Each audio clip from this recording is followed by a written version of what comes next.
down this beautifully prepared presentation. Right, structure, prepare yourself. Are you ready? Have you done all your practice? Now, I used to drive around the UK doing presentations, hammer up motorways at 70, 80 miles an hour, then arrive at the factory.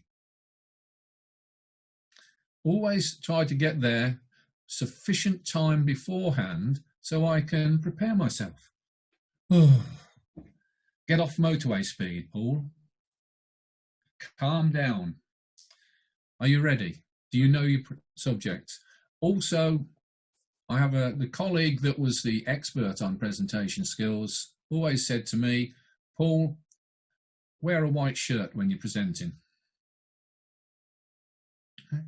That's particularly relevant if you're in an area where there's no air conditioning.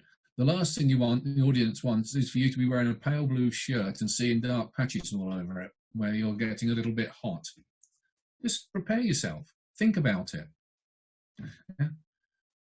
Tidy. I can't be tidy because of COVID-19, all of the hairdressers are locked up and shut. I'm going back to my 20s and 30s when I had hair almost to my shoulders. But that was a long time ago. Right. Prepare your presentation. Have you got everything ready? The last thing you want to be doing when you're making a presentation is, well, where's my pen? I'm looking for bits. Be prepared. Know your topic. Get the presentation ready. Be prepared.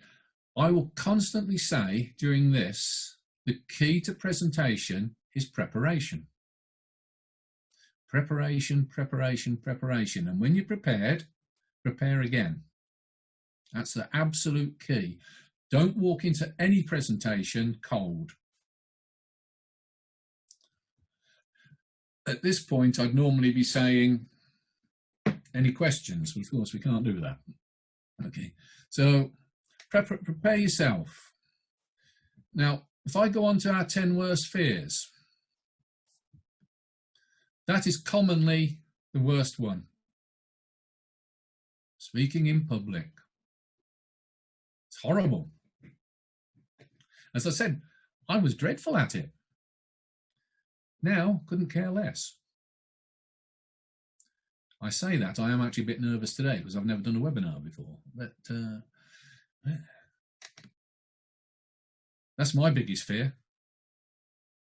I hate it. I hate heights. Even if I see something on the television and a man's doing something height, I start feeling woozy. Yeah, I'll go through them. These are our fears. I don't like deep water. I think at the moment sickness is quite and sickness and death are quite relevant at the moment. No. When you, as Nantamara will tell you, in our job, there's a lot of that. Mind you, it never ever has bothered me. I don't like it because I think it's a waste of time sitting still for that long, but I'm not frightened. Yeah, okay. Those are the worst one, and I'm definitely not that one. I'd rather be in the company of a dog than a human a lot of the time. So here we are, we're now at our presentation. You're standing in front of an audience, 100 people, 200 people, or 10. Doesn't really matter. You're tense. Reduce tension. Yeah. Take a deep breath. As I said, get off motorway speed. You've been dashing around, getting yourself ready. Take a deep breath. Glass of water, or something stronger if the need be. No, it's not easy. Relax. So find a chair in the corner, quiet for 5 minutes before you go.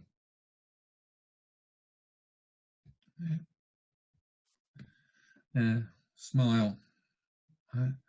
Your stomach can be churning over and over and over, but you don't want people around you to know that. Smile.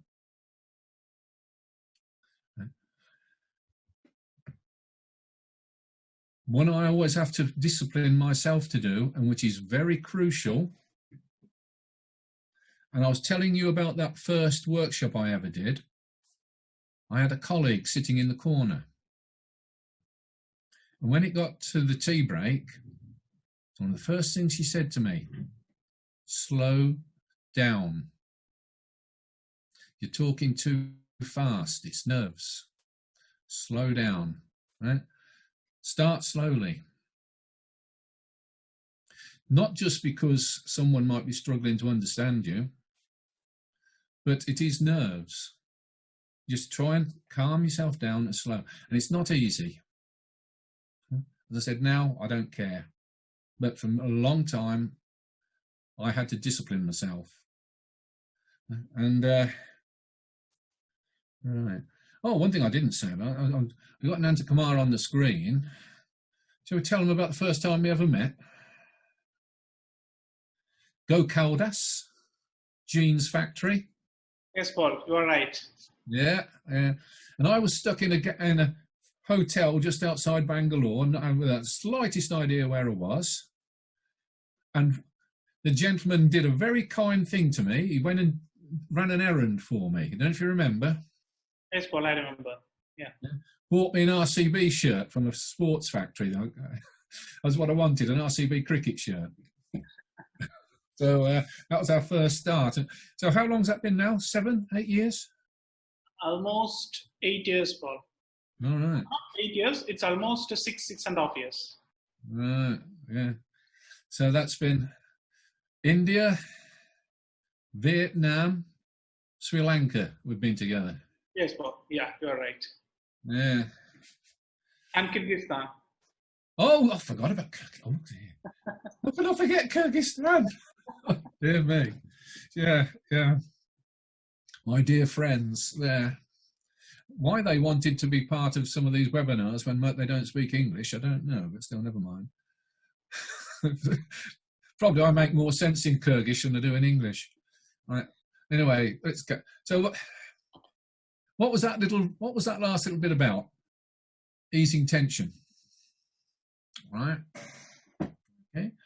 Easing tension, speaking just about something not to do with the subject.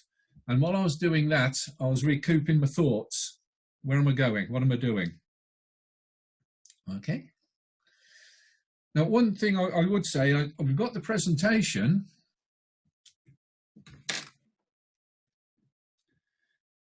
What I've got there are just some prompts as well. I know a lot of you would have seen formal presentations where they say put them on cards or whatever. Because when you're doing a presentation, it's very easy to forget something. So I have my little notes here, and also I wrote them yesterday. I rewrote them this morning because writing them down again reinforces it in my head. And when we've finished, I'll still realise I've forgotten some things. Okay, but we're now going to do a presentation. Now, why do we want to make presentations? There's a big plethora of reasons. It's like I always say about anything about the garment industry, you cannot have a one-size-fits-all rule for anything because it's so diverse. There's certain consultants that would disagree with me with that. They have certain things that they want to sell and they say that's the only way to do it. I know who I have got in mind, but I won't say it because it will be libel. But what are the purposes of presentations? Yeah. Inform. Every day now on the television, we have the government minister stands up and does his daily briefing about COVID-19. He's informing the population what they're doing or what he wants them to believe. I think there's a difference between the two. But yes, now this is you. If you're going into a company, have you got to sell your services to the company with a presentation. If you are in front of a training group, you've got to sell the concept. I quite often, when I first used to do train the trainer and systematic training, it was so alien to what people believed that I had to sell that concept to a presentation. Yeah.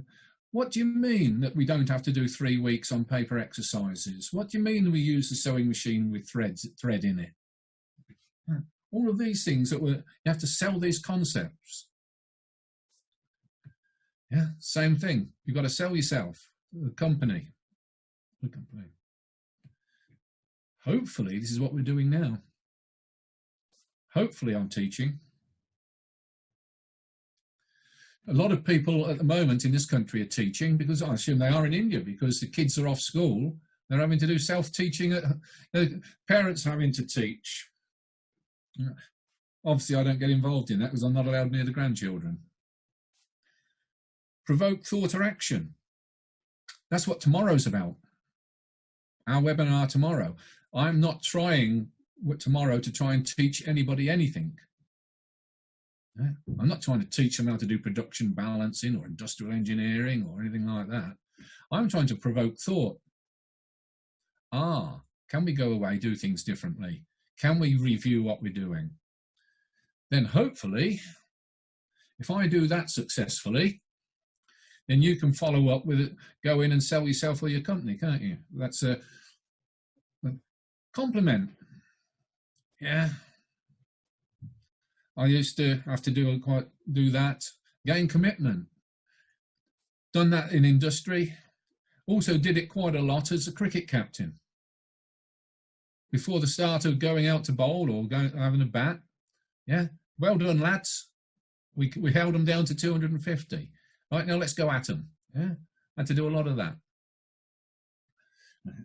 I also, going back to the nerves thing, relax, I used to have to go and find a nice little spot for myself quiet before I went into bat. Yeah. As in my past, I was a fast bowler. I used to do the reverse when I wanted to go out to bowl. I used to go and work myself into a rage. Right? Because I was going to hurt somebody if I got the chance. Right, so think, what's the purpose of the presentation? Because that can alter the presentation. Just as the purpose, and as we'll go on to who you're presenting to, you might possibly have 2 or 3 different versions of the same presentation. Yeah? You just skew it slightly differently. Am I trying to gain commitment? Am I like train the trainer? I will have a presentation for managers to gain their commitment. Slightly different from what I'm telling the participants. Yes, entertain. If I could entertain people, I'd be on the stage making a lot of money. I hope that's not vodka. Right, preparing a presentation. Right, okay, so as I said, preparation. For this presentation, when I was asked to do it, I had to dig into my computer system, and strangely enough, I managed to find it straight away, which is unusual for me. But take it out, reassess it, go through it again, different audience, different medium, plus the fact I had to prepare myself again because I hadn't used it for so long. Presentations themselves are second nature to me, but actually using the presentation and that, I had to go through it again. So I've been stuck in the office doing that. Here we go, planning. As I said, who am I presenting to? I would talk to a group of factory owners in a different manner than what I would talk to a group of industrial engineers, or if I'm to a group of trainers. Also, I might speak in a slightly different way if I'm in a different country. Yeah. I have a particular story I tell, which is the truth about that first presentation I ever did. But I wouldn't use it in India because it would have possibly offend some of the sensitivities. It's a story about an elephant, where an elephant isn't treated too well, right? Which in this country no one would care less, but you know, so you have to be very careful. What am I going to talk about? All right. Once again, what we're doing here, presentation skills. It's a soft subject. It's a people subject. I might go about it in a different way as if I'm doing a hard subject like teaching someone to do industrial engineering or production balancing. Right? They are hard subjects. I might approach it in a different manner. Right? Once again, when I worked for the training organisation, we had about 100 employees. And we did production balancing training. There was only one member of the whole of the staff that was crazy enough to try and teach anybody production balancing. And so I got sent all over the factory, all over the company to do it. Right.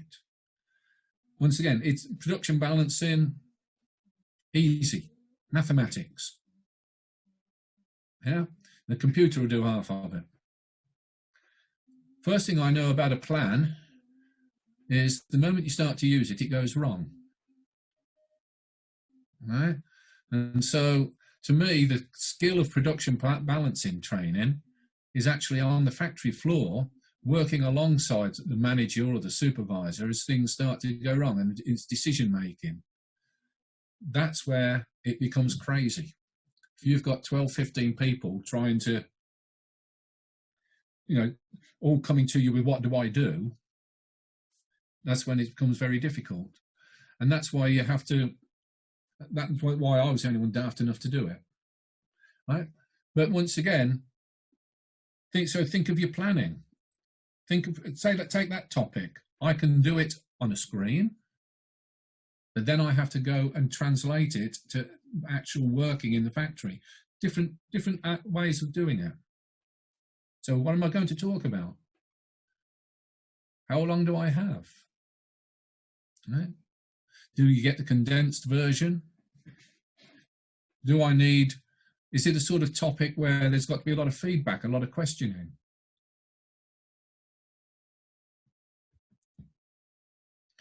What resources am I going to use?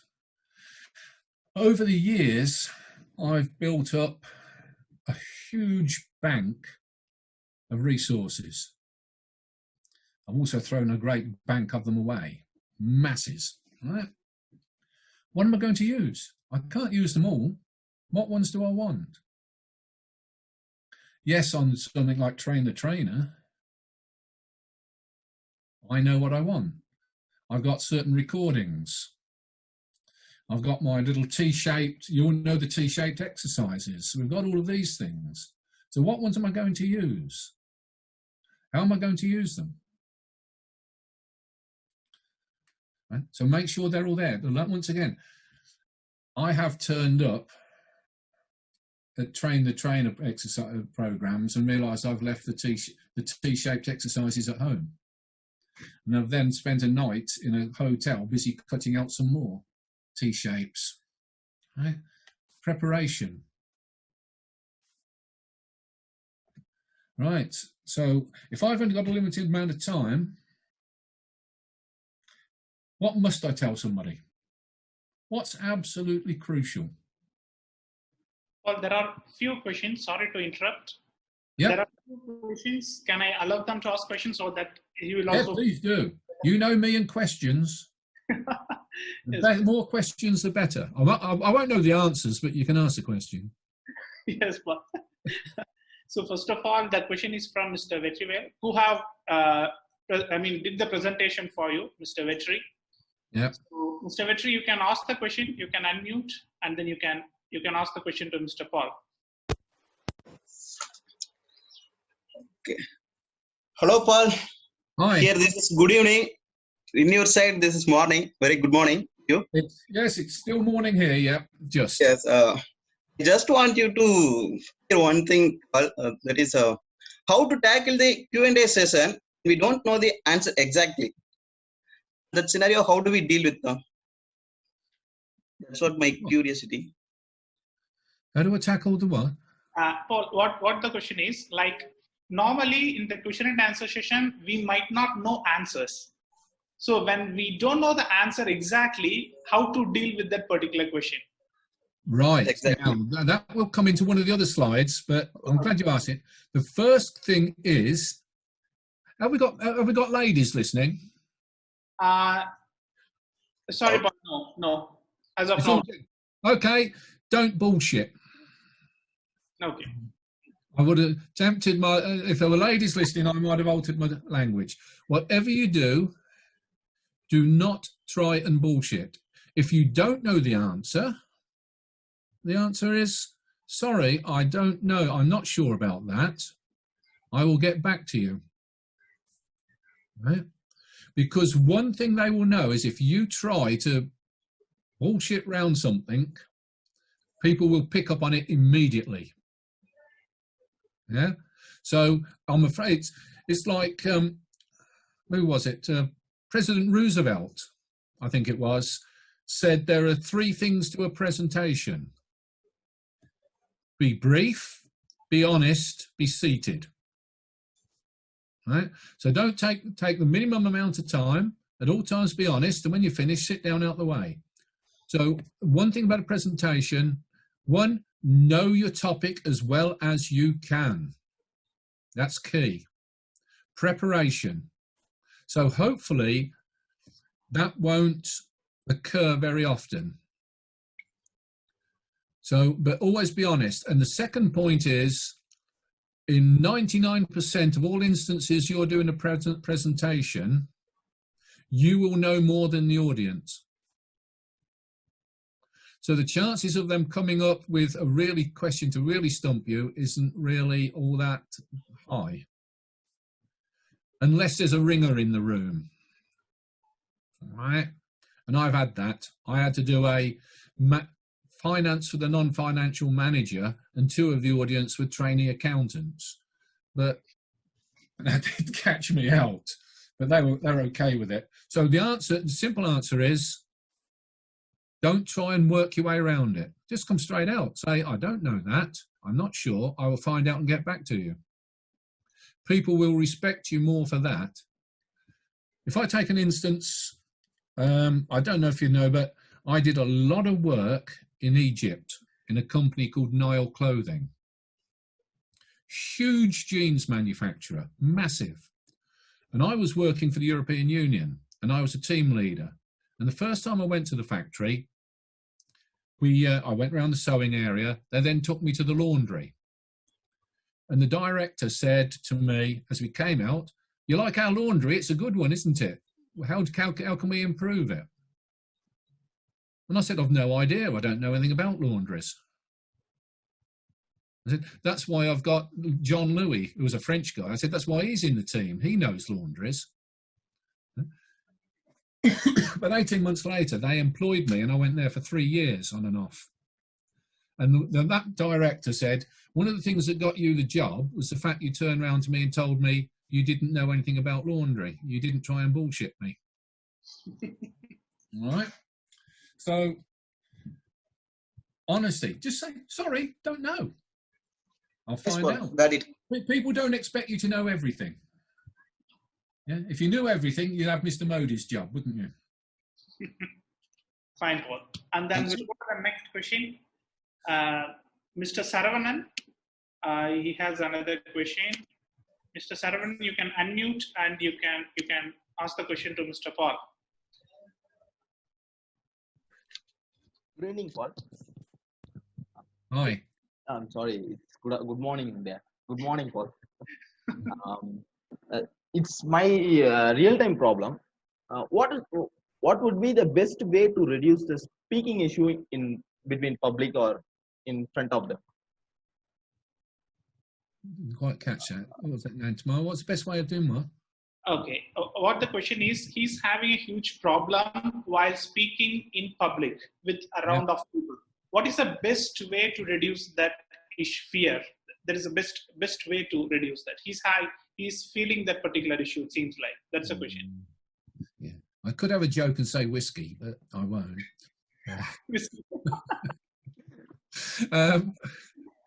No, please disregard that comment. It's, as I said, it's nerves. It's a terrible fear. What I would do is take a couple of your presentations that you've got. Right? If you have the opportunity, I would then, it comes down to confidence, it comes down to practice. It's about knowing what you're going to do. I would actually take these and I would practice on colleagues. Can you get 5 or 6 colleagues together? Yes. Yeah, practice there face to face, not like this. This is easy. This is impersonal. Okay. Right? Face to face. To be honest, try it on family members. Try it on, not at the moment, because I know that's not allowed, but when it's allowed, right, it's practice. Yeah, and I'm being serious here. Yeah, speak up. Get a load of family photos out, put them on a PowerPoint and present them to the family. Right? Get a group of friends round. If you like a cricket team or something, something that's local, do a presentation to them. It's easier with those sort of people, and then you can progress on to people that you don't know. But once again, it's only practice and experience. So it isn't. So there isn't an easy answer.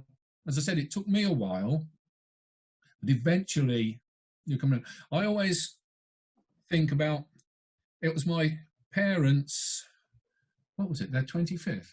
It was their 50th wedding anniversary.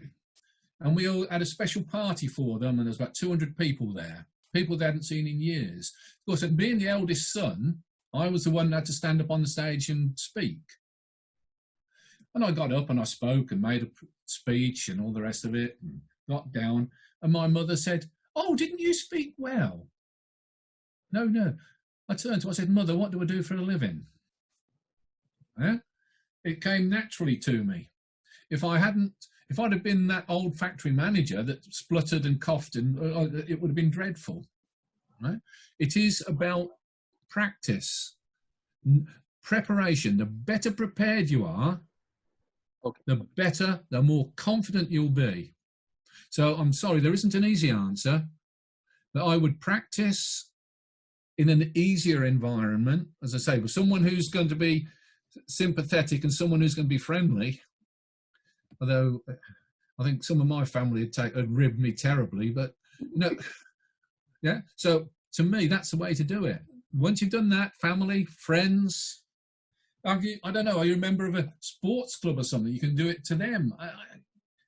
Something like that before you move on to doing it professionally in front of an audience. It's not easy, believe me. Also, if you've got to speak in front of an audience, quite often having an experienced colleague by the side of you can help. Okay. Better than being isolated on your own. Yes, understood. Yeah. Thank you so much. Okay. Yes, Paul.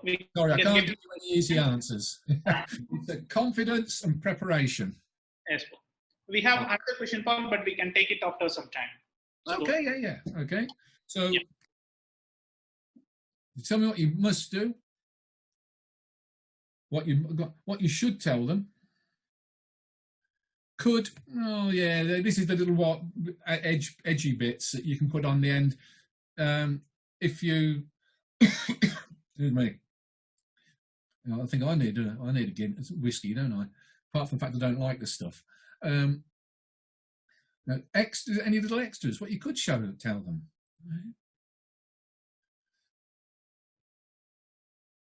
Now, this goes back to the last question. Both questions, actually. What an audience knows without being told. Right? If you're feeling a bit nervous, they know. If you don't like them, yeah? I don't want to be here talking to you lot. That's just it.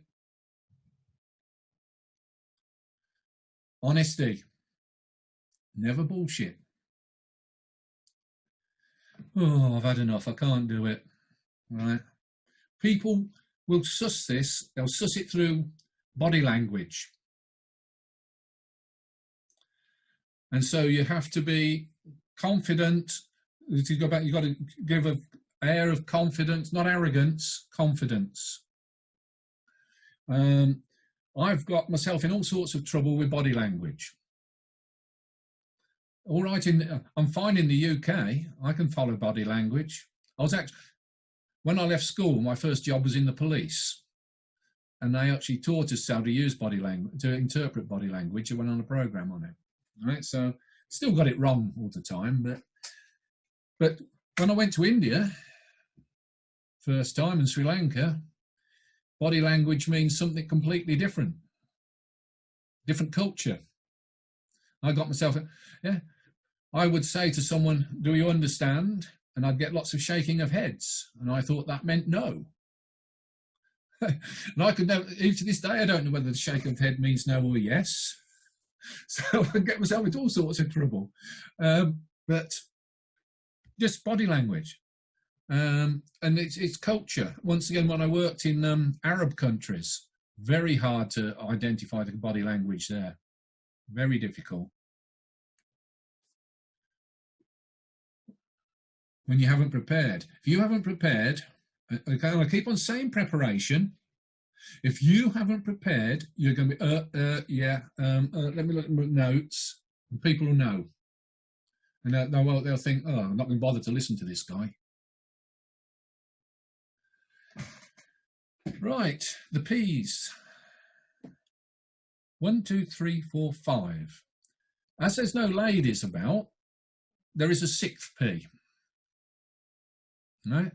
An English swear word, yeah, beginning with P, comes in between prevents and poor. Yeah, I don't need to explain it, do I? Right? So, but of course, that's proper preparation prevents poor presentation. The other version, proper planning prevents poor performance. Yeah?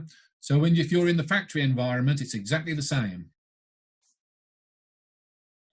It's key. Now, these are obviously preparation prevents piss poor presentation. Right? So it's planning and it's presentation. Preparation is the key.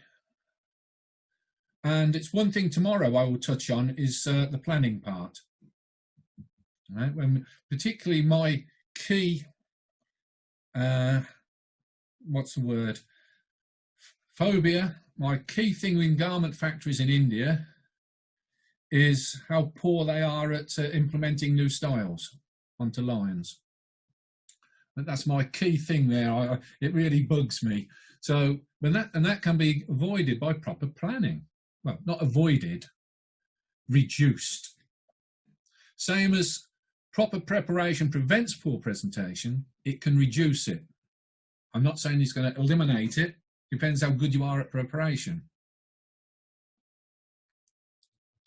Right, so let's have preparation. Every story has a beginning, middle and end. Right. That's the key. Now, I mean, like Nantakamai, I don't know if any of the rest of the team have actually seen me do a train the trainer. I don't think they have. No, Paul, nobody have seen your presentation on training of trainers. Okay. Now, one of the first things I do, I've got a group of sewing operators in front of me that are going to become trainers. And they're going to listen to me for 10 days. Well, they can be with me for 10 days. How do I grab their audience attention rather than the start? With them, it's easy. Because I've done my preparation and I've got my resources, first thing I show them is a recording of an operator from another country. All of a sudden, you can see them altering themselves in their chair. Oh, this is interesting. And what I do is I always show them two versions: the ineffective operator doing an operation, and then the effective operator doing the operation, same operation. And all of a sudden, got them. So find a way of grabbing the audience attention from the start. Tomorrow, the very first slide I've got, we're going to be dealing with owners, factory managers. So what's the first word, what's the key word in the first slide? Profit. The moment I say profit, they're all going to say, hang on, I'm interested now. Right? Because that's what they're in business to make. So you have to have that, just think in your preparation, what can I put in at the start that's going to grab their attention? Right. So I've just looked at the window. The rain's actually hammering down on the window now. So make the presentation clear. Right. Clear how you speak, structure it, don't clutter it. Too much clutter, a slide with 40 lines of writing on it, clear, it flow well. If you're juddering from one thing back to another, people get confused. I live in a state of constant confusion, but you know what I mean? Make the presentation flow well. Have a good ending. Not just thank you very much, I'm finished. Can you relate something at the end to what's been going on all the way through? I will probably finish tomorrow saying something about profit right at the end, because that's what I started with. Leave that go. Right? Try, as someone walks away, they've got to have something ringing in their head, that something you said last of all. A few key words.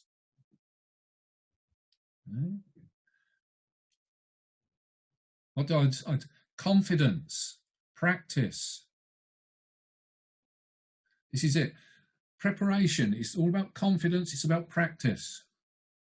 The more you practice, the more confident you'll be.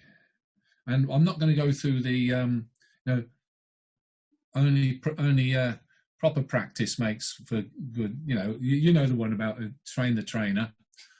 So it's got to be good practice, but practice. In this environment where you're practicing now, if you've got colleagues, then if you're practicing, as long as they're giving feedback, I didn't understand this, you weren't clear there, you stuttered there, as well as obviously positive feedback as well. That was great, I enjoyed that. Then that's when you'll do your preparation. Right, so let's go back to, this is the structure. This is basic, effective communication. Tell them what you're going to tell them what you told them. I always relate this to the news on the television. The news presenter says, here's today's headlines. And she goes through the 10 things she's going to talk about. They then show all of that. And at the end, here's a summary of today's key points. Right? You've got to do the same. At the beginning, tell them what you're going to tell them at the beginning. Tell them what it's about. You don't go through it in detail. What we're going to discuss is. Then you go through all the detail and then summarize and tell them what you've told them.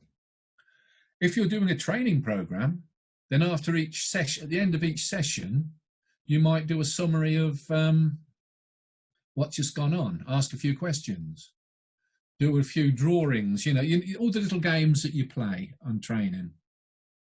right? And then at the start of the next session, tell them what they're going to be doing during that session. So hopefully you've gained their interest. This is what we're going to talk about. On a normal presentation, you just have so what I'm saying is what you do on a presentation goes through as if you're presenting a training program. But you take the training program and you consider a training program to be a lot of like little mini presentations. All right. Here we go. Oh, I've got a nice audience there, haven't I? Right.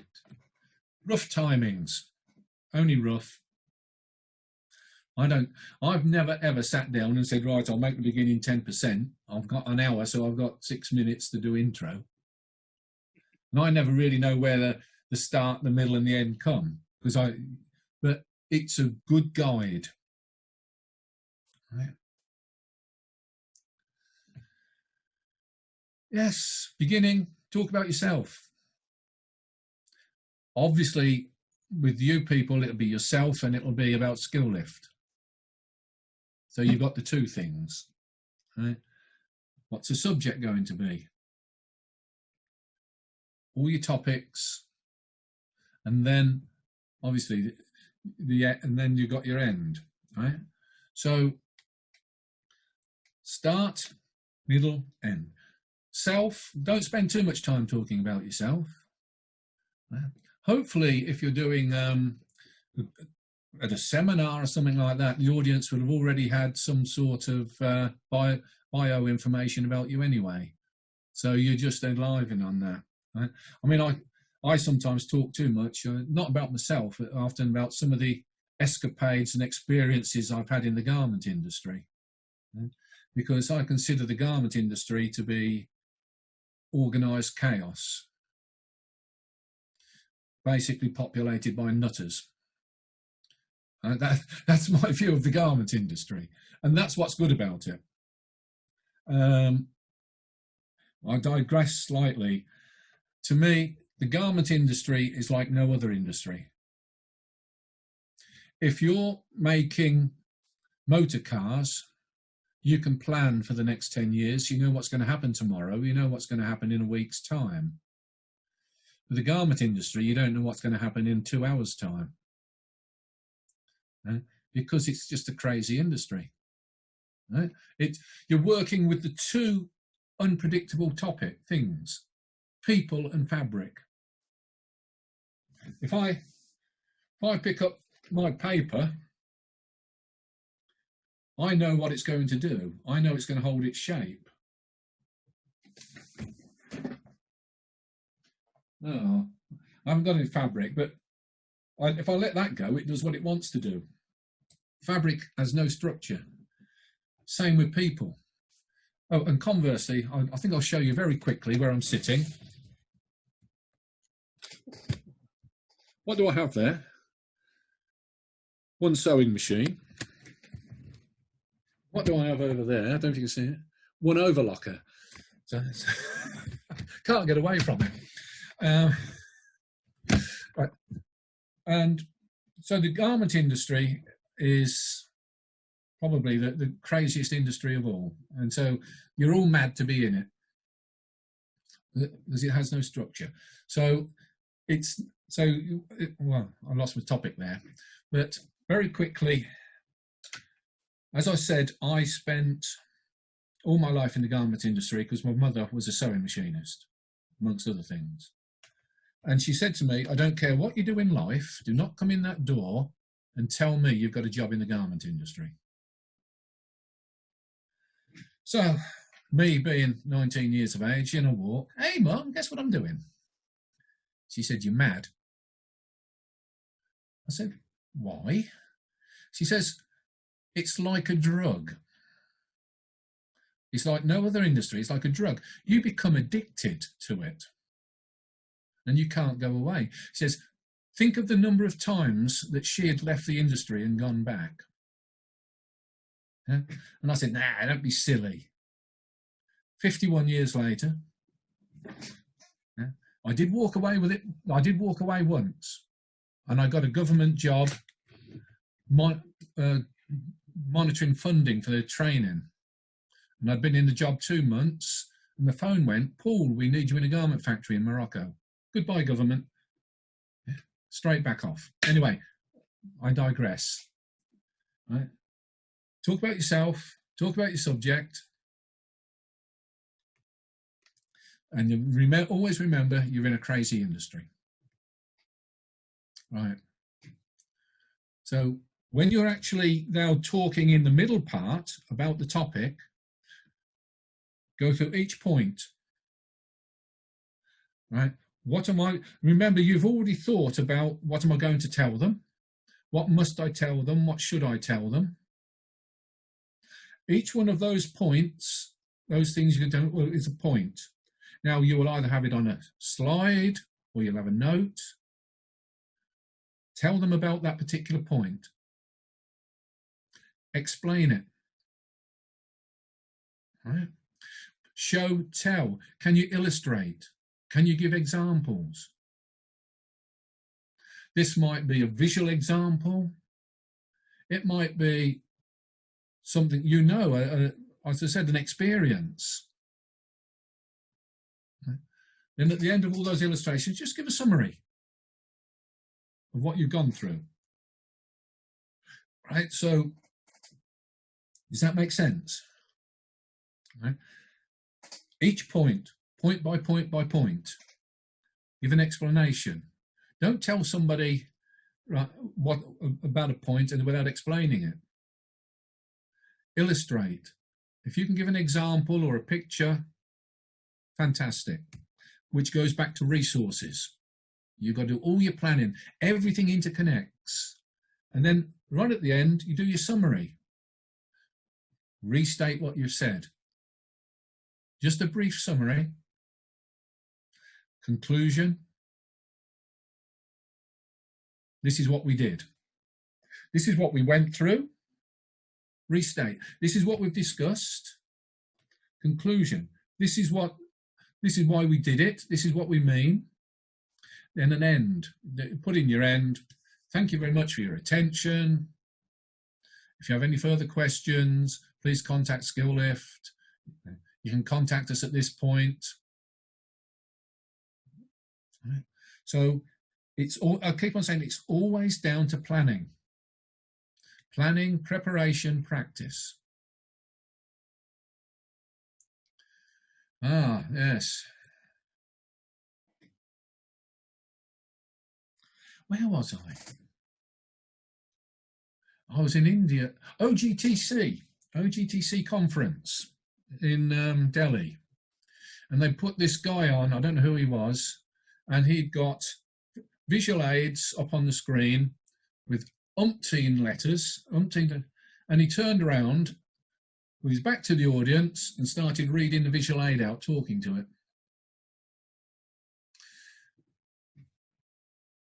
I'd gone within a matter of seconds. Right? Don't ask the audience, right, look at this, and while you're telling them to look at something, talk to them at the same time. Right? Yeah. They're not Batman or Superman, right? They haven't got superpowers. They can do one of, oh, right, yes, if there's ladies in the audience, they can multitask, but men can't. So therefore, well, that's what they say anyway. So therefore, get people to study the visual aid, let them absorb it, then go talk through it, or tell them what they're going to see, show them the visual aid, whether that's a recording or if it's just a PowerPoint, then reinforce what they've seen. Right? Remember, keeping your, at all times, facing the audience. Don't turn your back.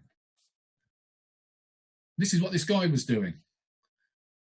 Reading this is the common mistake when you're using a PowerPoint.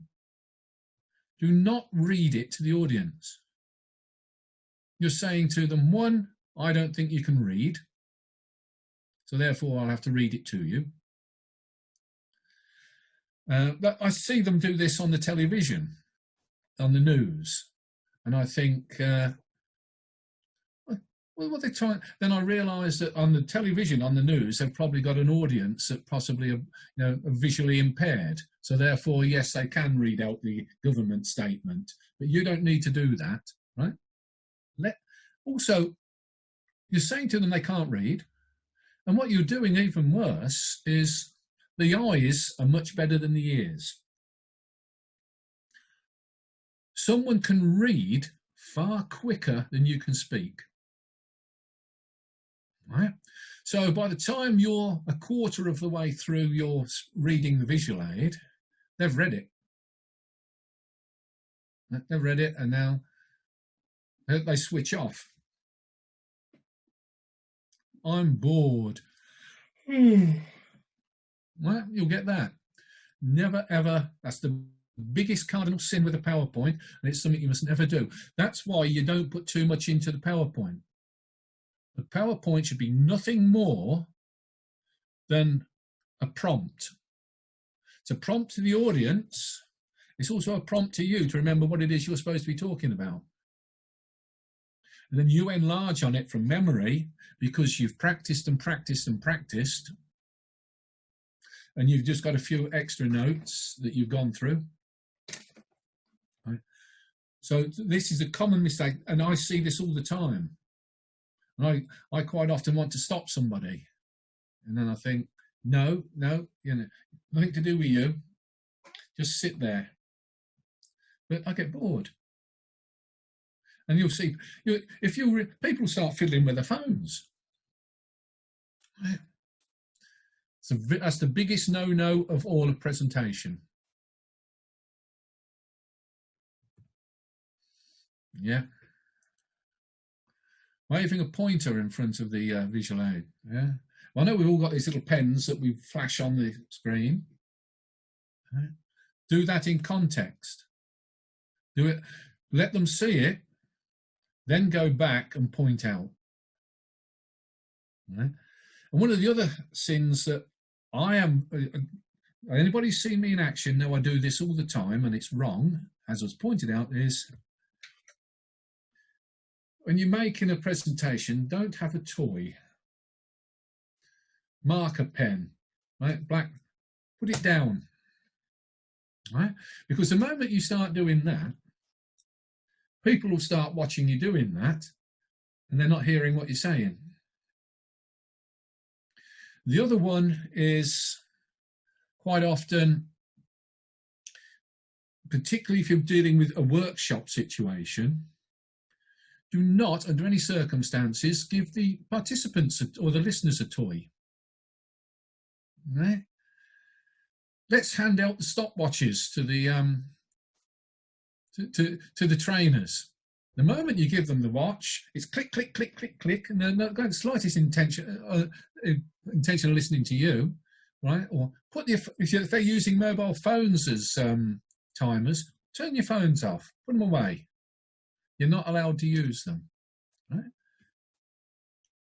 If you're in a slightly broader environment, like you're doing a presentation to a static audience sitting down, then it's probably a case of don't give them notes to read before you've spoken, because they'll sit there reading the notes and ignore you. Give them the notes as they leave the building.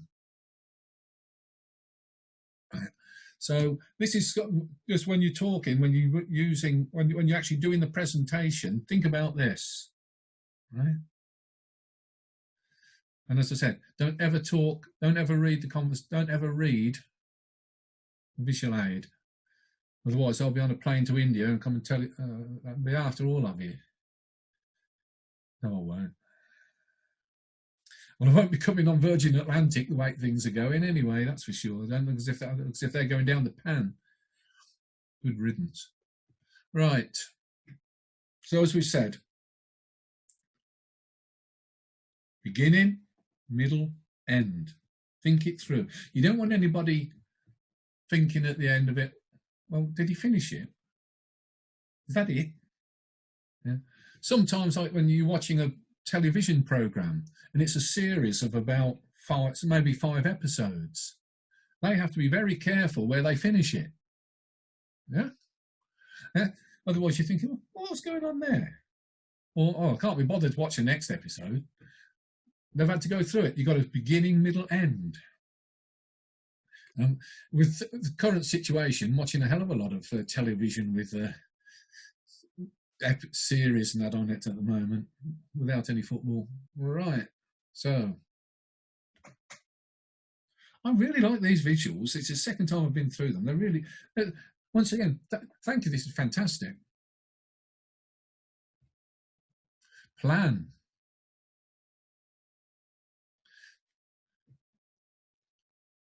Think about your practice. What habits have you got? As I said, I know my habits. When I'm in front of an audience, I walk around too much. I have to stop myself. I know I'm going to pick up a toy at some time. I have to stop myself. Know the habits. This is where you practice with your colleagues who come in, because you might not be aware of it. Yeah? Get them feedback. Get someone to record you. It's easy nowadays with a phone. Yeah. If you just do a 5-minute presentation and get somebody to stand there and set the camera going by yourself, set it up and do a selfie of yourself for 5 minutes, and then share it. Think about your habits. Think of the impact you make. Right.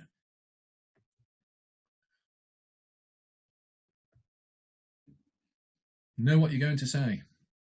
Don't turn up thinking, right, what am I going to talk about? It's got to be very clear in here. Think about the questions you may have.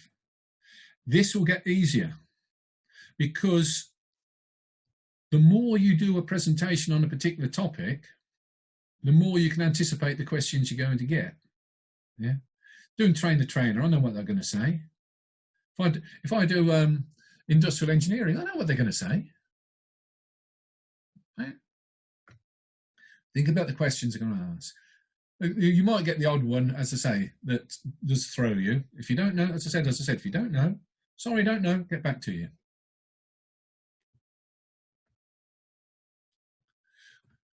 Why have I put that in again?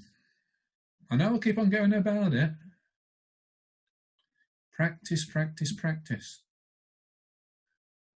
The more comfortable you are, the more confident you'll be. You'll overcome those nerves that we were talking about earlier. It is practice. Okay? And there's no easy route to a good presentation. And that's about it, I think. Right, so now, if you have any questions, you can ask them. As I said, I won't know the answers, but if I don't know the answer, I will say, I don't know. Fine, but we have a few questions. Yeah. The first question from Mr. Loganathan.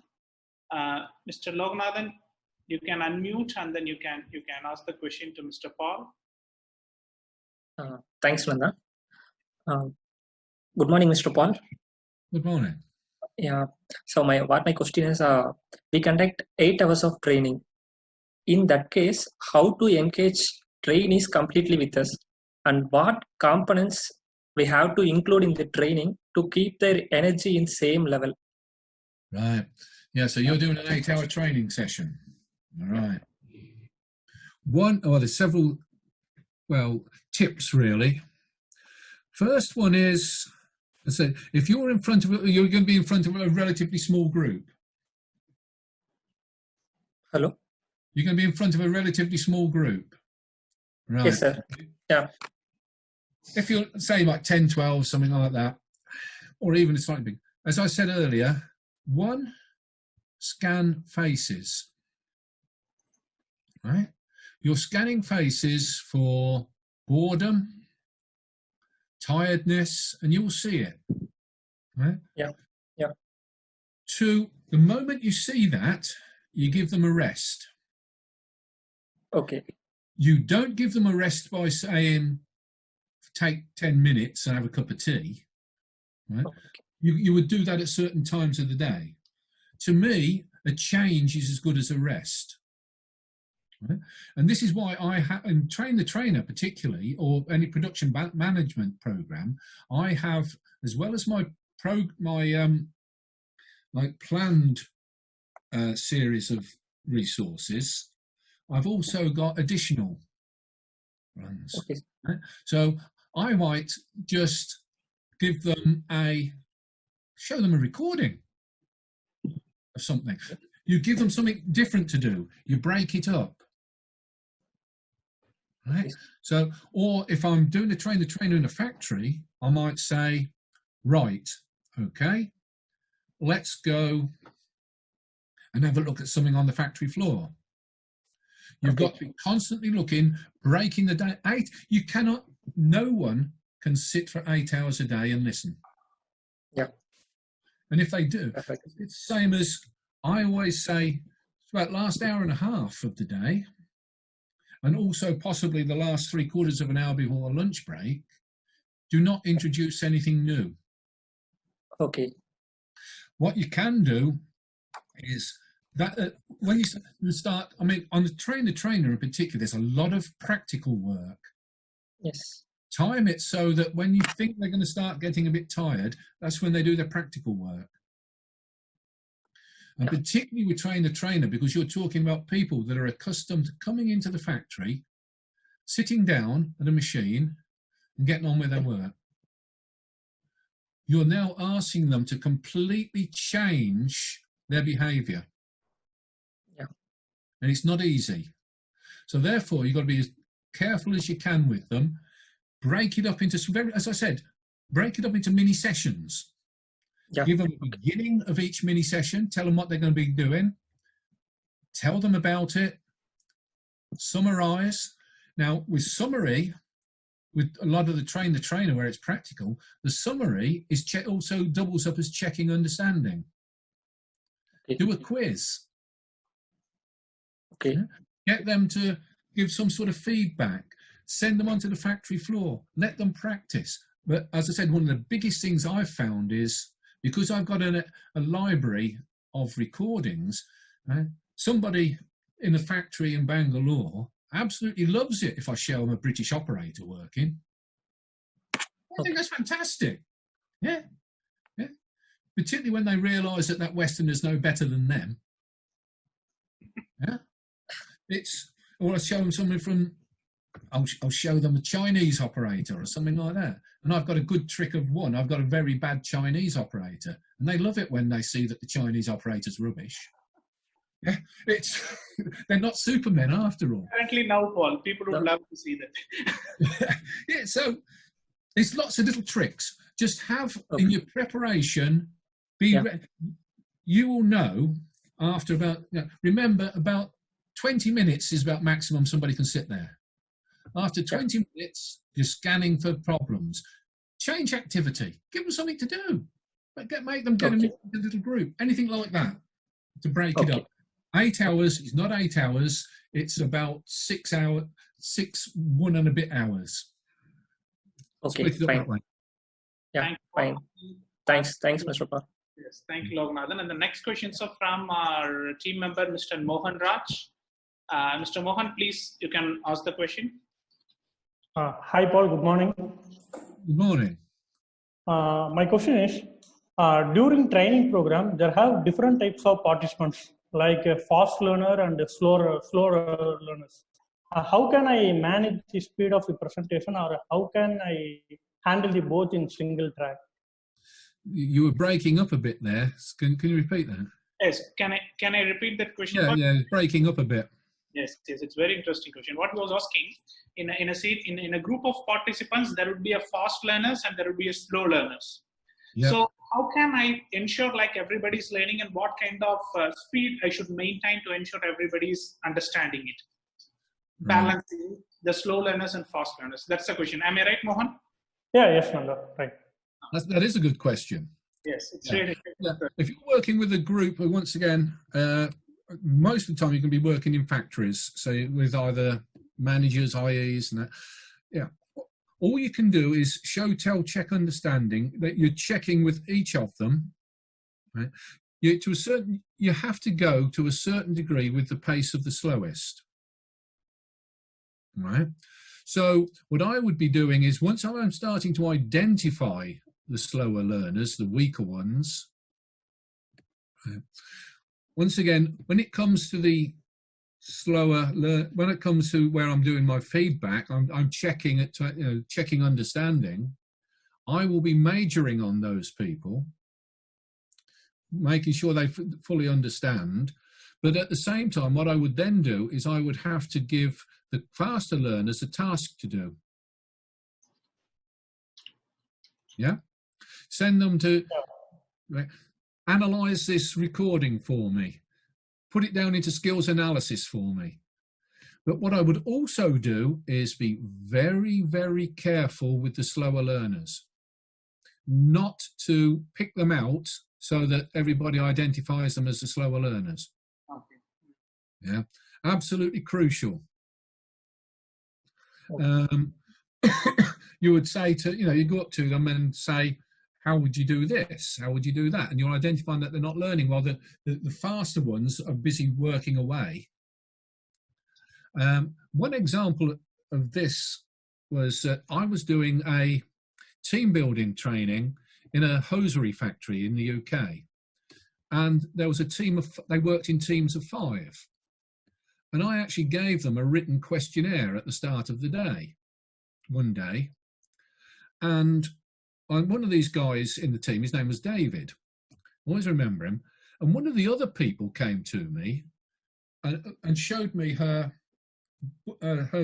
questionnaire form and says, I don't understand what this question is, Paul. And she'd actually written on it, David is dyslexic. Right? So she wanted to tell me that he was a weak learner, but without embarrassing him.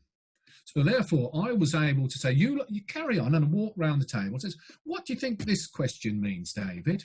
What do you think this question means, David? Right? So I was actually explaining the question to him so that he could answer it. So it's just a way of, and once again, perhaps you might find on the program, one of the quicker learners might tip you, as we say in England, tip you the wink that one of the others is a little bit slower if you haven't spotted it. Right? So it's a case of just not dividing them into groups. You know them. I would you've got to go pretty much at the pace of the slowest one, as long as they're not holding you up too much. If it gets to the point where you don't think they're capable, that's a different topic entirely. Yes, that's true. Yeah, and hopefully the selection would have been such that that's not. But you will get it because,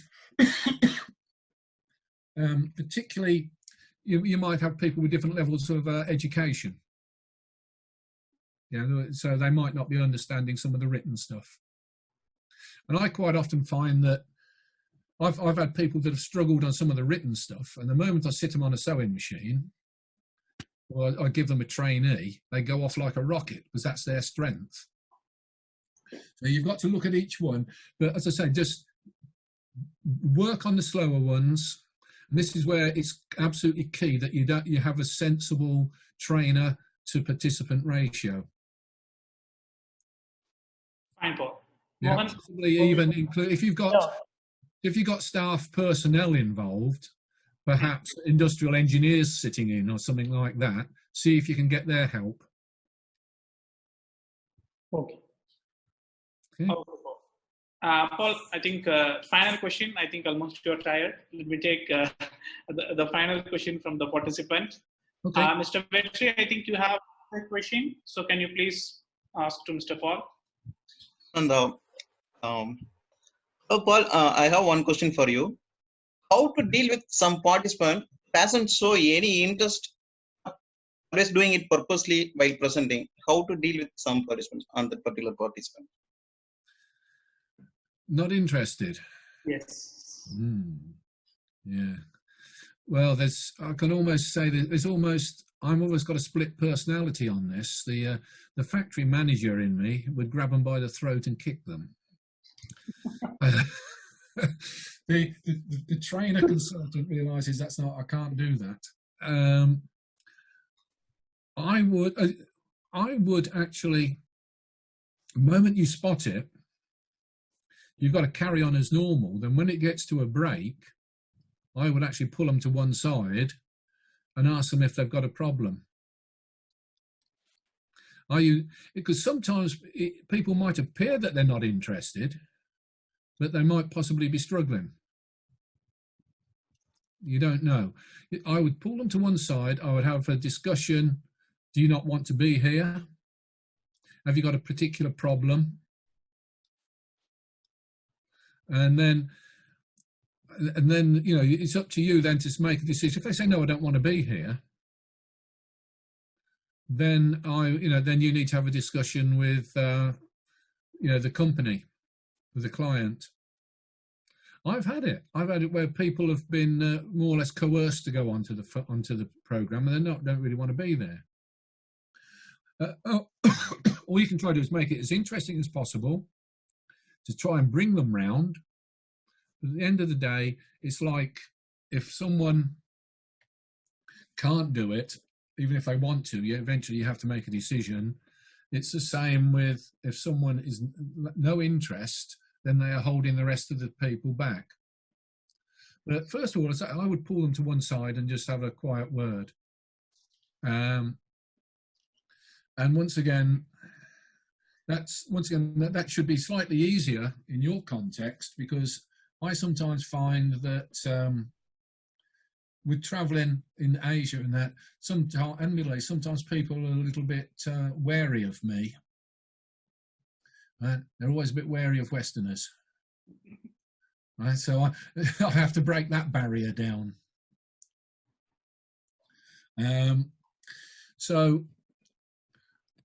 But as I said, just pull them to one side, have a word, find out what the problem is, and then deal with it. But don't let them disrupt the group. Do it gently, but if they're becoming a disruptive influence, then you have to be a little bit more forceful.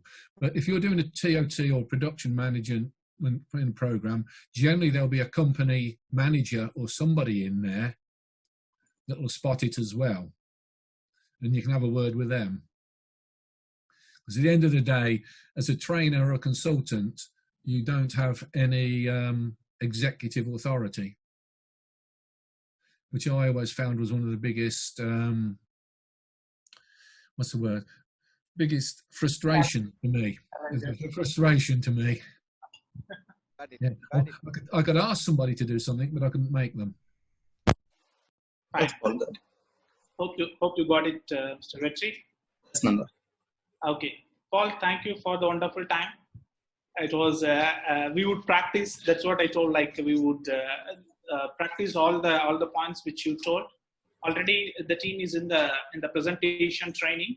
They are doing a lot of presentation, but they will take the guidance which you told, and then definitely will update you about this particular progress. And then I remember the first advice you gave while I was doing presentation in Sri Lanka. Maybe if you remember, I was taking cycle timing. Yeah. So the first advice you told, after 5 minutes of presentation, you asked me to slow down and take deep breath.